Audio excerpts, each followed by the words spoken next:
Salut les gars, j'espère que vous allez bien. Bienvenue dans cette vidéo. Aujourd'hui, je vais vous présenter la théorie la plus incroyable en ce qui concerne One Piece, la théorie la plus incroyable en ce qui concerne Shanks. Je vais vraiment tout vous expliquer. Je veux votre avis les gars, donc n'hésitez pas à me donner votre avis en commentaire, à me dire si c'est éclaté au sol ou alors si c'est la meilleure théorie. C'est une des informations les plus cohérentes que vous avez jamais entendues. Je suis hyper excité à l'idée de la partager avec vous. Je travaille cette vidéo depuis presque une semaine. J'ai recueilli pas mal d'informations et aujourd'hui, je vais vous présenter l'intégralité de mes informations. Les gars, attention, c'est du caviar. N'hésite pas à t'abonner à cette vidéo si t'aimes bien ce genre de théorie, si t'aimes bien ce genre de révélation, ce genre de vérité sur ton manga préféré. N'hésite pas à te connecter directement sur la chaîne Nedrick21. Tu t'abonnes. Vous êtes plus de 54% des gens qui regardent la vidéo ne pas vous abonner, les gars. C'est un drame. Mais à côté de ce que je vais vous raconter aujourd'hui, c'est rien du tout parce que c'est très badant ce que je vais vous raconter, les gars. C'est très Bresson. Oshiro Eiichiroda est vraiment un personnage sombre. Un enfoiré. C'est une théorie sur Shanks. Je l'ai mis directement en miniature, les gars. C'est mon personnage préféré. Il y a un grand débat en plus en ce moment sur Shanks. C'est est-ce que Shanks est un mastermind, un bad guy, ou est-ce que Shanks est un valeureux soldat de Roger qui attend la nouvelle génération et dont Monkey D. Luffy? Il y en a qui disent que oui, il y en a qui disent que non. Ma théorie dépasse ce clivage. Ma théorie dépasse ce genre de sentiment manichéen, le bien, le mal, oulala. Non, on est beaucoup plus malin que ça et Eiichiroda est beaucoup plus subtil. C'est pour ça que ma théorie est casse des culs. Je suis désolé pour les gros mots, mais je n'ai pas trouvé aujourd'hui d'autres abréviations que celle-ci. Pour ma théorie, on va s'appuyer de deux sources. La première, bien sûr, c'est le chapitre 1, et on va tenter de comprendre ce que Oda a essayé de nous dire dans ce chapitre. Et puis, la deuxième source qui va nous aider aujourd'hui à comprendre le personnage de Shanks, c'est bien sûr le flashback de Den, avec tous ces éléments, et on va essayer de savoir un petit peu pourquoi Oda nous a révélé ce genre d'informations. Nous, on pensait que c'était sur Oden, on pensait que c'était sur Roger. Non, non, non. Les principales informations du flashback de Den, les gars, elles concernent Shanks le Roux. Et je vais tout vous révéler, vous allez tout comprendre. Todos comprendo qu'a voulu dire l'auteur de One Piece, les gars. Pourquoi est-ce que Shanks est sacrifié pour Luffy? Pourquoi est-ce que Shanks est respecté par la marine?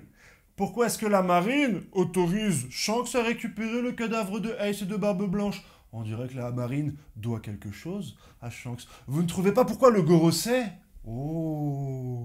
accepte de recevoir Shanks? C'est bizarre. Vous trouvez ça bizarre, vous aussi, hein? Mais c'est pas fini. Pourquoi est-ce que Shanks, le mec aussi balèze, perd son bras contre un vieux monstre marin au début de One Piece? On s'est tous posé cette question. Les gens se sont dit incohérent, incohérent, incohérent. C'est cohérent, mon gars. Et je vais te dire pourquoi. Pourquoi est-ce que Shanks s'est retrouvé sur East Blue? Pourquoi est-ce qu'il a récupéré le Gomu Gomu no Mi? Pourquoi est-ce qu'il est venu à Marineford? Je vais tout vous dire, les gars. Préparez-vous. Déjà, on va commencer tout doucement par le flashback de Den. Et dans le flashback de Den, il y a plein de trucs. Il y a des aventures. Il y a Oden qui vient, il y a Shanks, on découvre Goldie Roger, etc. Mais il y a des choses qui m'ont paru un peu chelou. Et je sais pas si elles vous ont paru chelou aussi à vous, un peu. Il y a beaucoup de malades, je trouve, non? Hein? On voit une navigation comme ça, et puis d'abord, il y a Gold Roger. On apprend qu'il est malade. C'est un peu chelou, ça, non? Hein, il y a le médecin qui dit, voilà, Gold Roger a 1 an à vivre. Donc jusqu'à là, je me suis dit, bon, cool, il est malade, cool. Et puis le flashback continue, puis il y a d'autres maladies. C'est bizarre, il y a Toki qui est malade elle aussi. Oh, elle est malade. Ouais, elle est malade, Toki. Bon, c'est pas grave. Peut-être que Toki est malade et qu'elle a de la fièvre après tout. Et puis l'aventure commence. Et puis là, voilà, Roger se rapproche un petit peu de son objectif. Hein, tu connais, il a décerné qu'il y avait une dernière île sur sur la route de tout le péril, sur la Grande Line. Et il a envie d'y aller. Et puis là, on y arrive. Ah bah non, il y a Buggy qui est malade aussi. C'est bizarre, non? Un flashback, t'as tellement de choses à dire. Mais il y a 3 personnes, coup sur coup, qui sont malades. Donc déjà là, je me dis, bon, il y a un petit problème. Il y a un petit problème lié à la maladie comme ça, mais quand j'enquête, il y a un truc encore plus étonnant, les gars. C'est qu'avant que chacun d'un des personnages tombe malade, la case d'avant, il y a une teuf. Tu regardes, grande étoffée, entre l'équipage de Barbe Blanche et l'équipage de Roger, le lendemain, on apprend que Roger est malade, et c'est le médecin, il lui fait une picouse, il lui dit « Ah bah Roger il est malade, Roger il sait, ouais je suis malade, ouais, un truc de ouf. » On se doute qu'il y a un problème. Deuxième teuf, la case d'après mon frérot, c'est Toki qui est malade. Ouh, qu'est-ce qui se passe pendant cette teuf? Peut-être trop d'alcool? Peut-être trop de autre chose, hein. Et ensuite, on a le fameux Baggy, donc il n'y a pas de fête avant Baggy, mais on voit Shanks se poser des questions, me dire Capitaine, pourquoi tu tousses derrière la porte? Qu'est-ce qui se passe? Et on voit Baggy malade et Shanks serein, la sérénité. Hein. Non, je ne vais pas aller sur la dernière île, je vais m'occuper de Baggy. Ouais, Baggy, ton meilleur pote, hein, tu vas t'occuper de Baggy. Shanks. Mais ma théorie ne s'arrête pas là, bande de petits malins. Dans le chapitre 1, on a donc le personnage de Shanks qui nous démontre tout de suite que c'est un personnage extrêmement calme, extrêmement lucide. On lui pète une bouteille sur la gueule, il ne bronche pas. Un sang-froid, un espion, le gars, le FBI. Non, moi, tu peux me casser une bouteille de vin sur la tête, il n'y a pas de souci. Hein. Par contre, quand on le cherche, quand tu lui cherches des pépins, là, il n'hésite pas à tuer directement et par derrière, mon gars, dans le dos. Ouh. Donc Shanks a des valeurs. Les valeurs de l'amitié. Et ces valeurs de l'amitié le font sortir de son calme habituel. Est-ce que tu me suis? On ne sait pas. Shanks ensuite va aller voir le Monkey D. Luffy directement qui s'est fait enlever par les brigands. Et là, il va se laisser bouffer le bras. Shanks le roux. Shanks, l'un des 4 empereurs. Je ne sais pas s'il est encore empereur, mais voilà. Un des mecs les plus balèzes de One Piece se fait bouffer le bras par un monstre. Dans quel cas quelqu'un de très puissant peut se laisser battre? Quelqu'un qui a des remords? Quelqu'un qui n'a pas la conscience tranquille? Quelqu'un qui aurait des choses à se reprocher? Peut-être quelqu'un qui n'a pas été franc sur tous les tableaux, tu ne trouves pas, non? Quelqu'un qui veut se sacrifier? Quelqu'un qui veut mourir? Quelqu'un qui ne s'aime pas? Il ne s'aime pas, pourquoi? Parce qu'il a fait une connerie, Shanks. Hein, Shanks? Toi qui ne voulais pas aller sur l'île. Et enfin, il va transmettre le chapeau de paille à Luffy, presque comme une libération, en disant Luffy, c'est toi qui dois maintenant hériter de ce chapeau de paille et voguer sur les mers. Tous les pirates du monde ont dit mais Shanks, on comprend pas Shanks. I don't know, I don't understand, because tu n'as plus de bras. Pourquoi toi Shanks, le boss, waouh. Et si jamais Shanks avait des choses à cacher. Et si jamais Shanks était quelqu'un de suspicieux, quelqu'un qui aurait quelque chose qu'on ne sait pas. En plus, le thème de la trahison dans la piraterie, c'est un truc, les mutineries.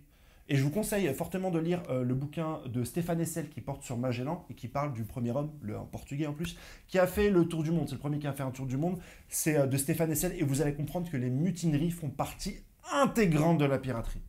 Des hommes dans un bateau à 60 pendant des mois sur la mer, forcément ils vont se prendre la tête et forcément ils vont défier leur capitaine. Magellan, il avait une flotte de 5 navires espagnols, les 5 ont essayé de le tuer. Les 5. Ça fait partie intégrante de la piraterie, mon gars. Ça fait partie de toutes les histoires de la piraterie. Il y a toujours des traîtres, des teutrets, des poucaves, des snitch, mon gars. Alors bien sûr, dans One Piece, on a un petit peu traité le sujet. Il est vrai que le personnage de Barbe Noire, mais Barbe Noire ne l'a pas fait un capitaine, et en plus, ça nous l'est révélé tel quel. On n'a jamais pensé que Barbe Noire était quelqu'un de sain, ou quelqu'un de gentil, ou quelqu'un de cool. On a su directement que ce personnage était un redoutable fils de pute avant de savoir qu'il avait tué un de ses compatriotes. On apprend aussi que la marine envoie certains de ses hommes infiltrer des équipages, le Sword. Donc si la marine le fait encore aujourd'hui, c'est que très probablement que ça a marché dans le passé. Ce sont des techniques qui ont fonctionné avant, et pourquoi pas à l'époque de Roger, hein, tu vois où je veux en venir. Hein.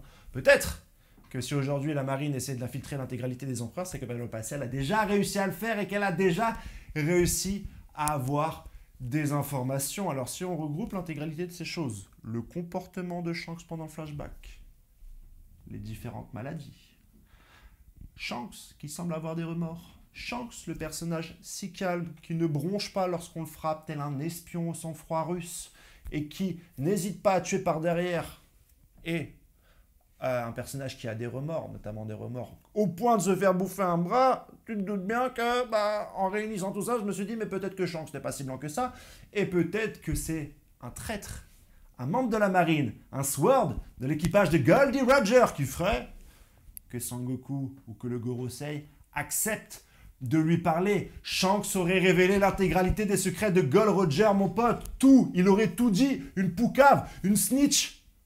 Sauf un. Un qu'il n'a pas voulu révéler. Le secret de ce monde. Et là, il a respecté son capitaine et il a dit « Je ne viendrai pas sur la dernière île, comme ça je ne serai pas obligé de poucave au gouvernement. » Shanks n'est pas si mauvais. Alors ok, c'est une snitch. Ok, c'est une balance. Mais quand il a vu que ce qu'allait découvrir Goldie Roger était au-delà de la marine, de la piraterie, du bien et du mal, il s'est dit « Je ne vais pas m'en mêler, je vais laisser Roger faire son chemin. Moi, je vais m'occuper de Baggy. Baggy est le malade. » Malade, Baggy? J'avais oublié. Trop de maladies sur ce bateau. Trop de malades. Trop de gens qui ont mangé peut-être de mauvaises choses. Rappelez-vous d'une autre image. Lorsque Goldie Roger arrive sur la dernière île, il tape une barre de rire avec l'intégralité de ses camarades. La case d'après. La case d'après, c'est Shanks qui pleure dans les bras de Roger. Pourquoi, me dirait-on? Pourquoi pleure-t-il? Ils viennent de trouver le One Piece, tout le monde est content. Shanks pleure, pourquoi? Il avoue, à ce moment-là, à Gold Roger sa trahison. Et pourquoi est-ce qu'il avoue à Gold Roger sa trahison? Parce qu'il comprend à travers la maladie de Baggy que très certainement Baggy et Toki ont mangé une nourriture qui devait revenir à Goldie Roger et c'est pour ça qu'ils sont malades. Shanks apprend et comprend que c'est lui qui a empoisonné Gold Roger.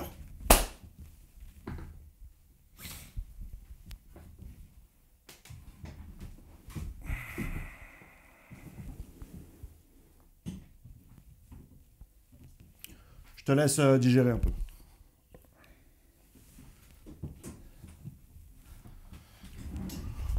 Mais pause, va prendre un café, repose-toi un peu. Voilà, c'est ça, petit. On va y aller tranquille, tu vois. Shanks, espion de la marine, a récupéré toutes les informations. Malgré lui, il a empoisonné Goldie Roger, peut-être sans le vouloir. Il s'en est rendu compte directement avec le nombre de maladies incessantes du bateau, Toki, Baggy, Goldie Roger. Il l'avoue à Roger, mais Roger le savait et se rend à la marine en leur disant « Ok, maintenant, Shanks, vous l'enlevez du Sword, vous vous occupez plus de lui, je me suis rendu. » Il a réussi sa mission, vous le libérez. Et Shanks, rempli de remords,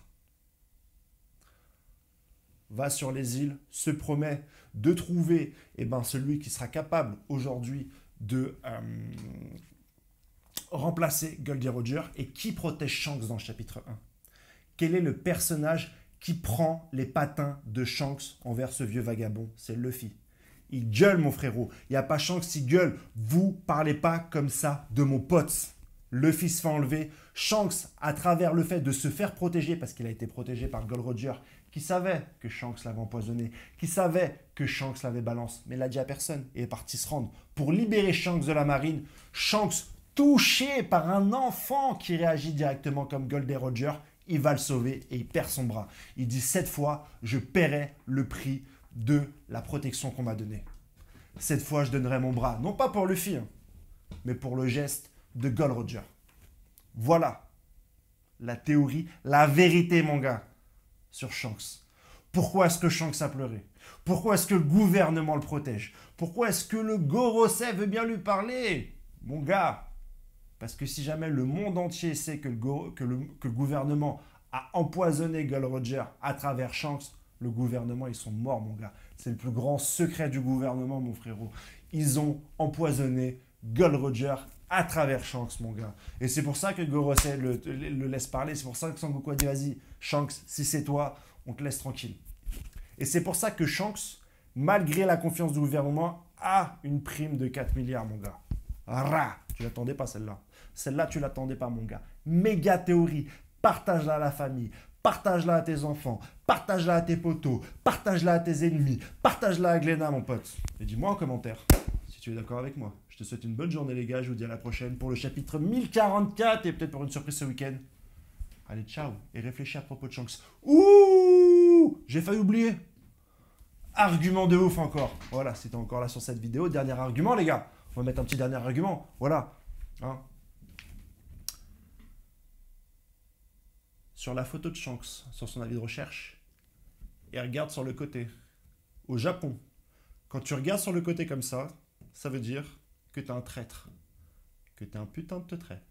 Et Shanks est le seul personnage des 4 empereurs à regarder sur le teco. Il n'est pas si transparent que ça, ce Shanks. Et One Piece n'est pas une œuvre si manichéenne.